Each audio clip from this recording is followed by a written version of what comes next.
Assalamualaikum warahmatullahi wabarakatuh. Jirtu Orooko. Akkaawuntii kiyya isa guddaa dhabeetan jira. Akkaawuntii isa guddaa dhabeetan immoo gara akkaawuntii haaraa kanaan dhufeetanii gara keessan dhufeetan jira. Baay'een keessan na beekuu dhiisuu dandeessu. Maaliif jennaan qaamaan mul'adheen hojjedhu yeroo baay'ee viidiyoon quunnamtii namaa gadhiisa ture. Garuu isumaan viidiyoon koo duraanii naqee balee galee illee ittiin argachuu eegaleetan ture. Artasi ani ittiin galii argadhu narraa kaasee waan jiruufi abdii murannaa keessa seenatan ture. Of jibbeetan ture.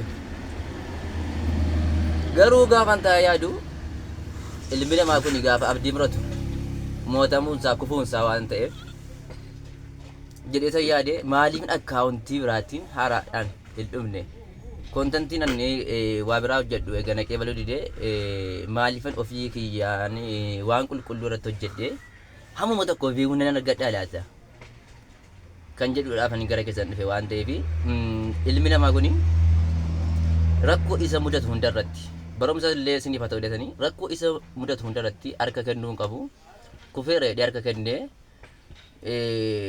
isa silaa fuulduratti deemu dudduubatti deebi'uu qabu ilmi namaa kun.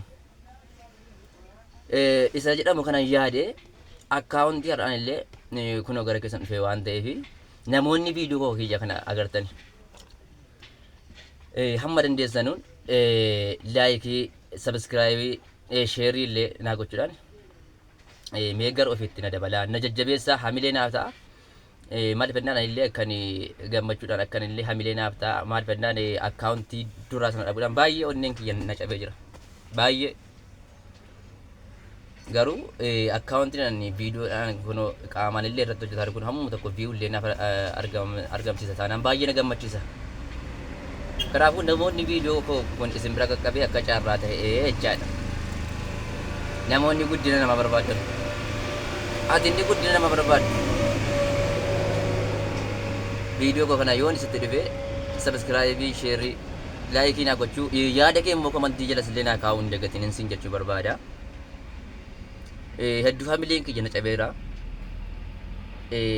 Viidiyoon koo kun immoo hammuma tokko viiyuu midhaamini hammuma tokko nama immoo bira gaatanan deebi'ee hamilee natti tora waan ta'eef kanaafuu nama hamma tokko bira nama immoo bira naaf godhaaf sabiskiraayibii sheerii laayikii kan kenna barbaada waan ta'eef isinin jira waan rakkoo isin mudatu hunda irratti akka abdii muranneen isin jira jireenya itti fufa waan ta'eef jiruun biyya qormaataa jiruun biyya duniyaa qormaataan guutamte waan ta'eef qormaata kana keessa darbuuf obsa si barbaada. Kanaafuu innaani inshaallah abdii murannu waan ta'eef kanaan illee inuma milkoomne dheetan yaada. Yaada keessan komantii jala kaa'uun dagatinaa viidiyoo koo kun naamana amma tokko namuma tokko hammuma tokko bira hin ga'a taanaan waan biraatiin illee kana booda kanaan isinii deebi'uu ta'a jechaadha. Bultii sadi bultii afur gidduu kana keessa waan isinii deebi'u waan ta'eef amma dandeessan waan isinirraa eegamu na biran jira isinin jaalladha. Assalaamu alaikum.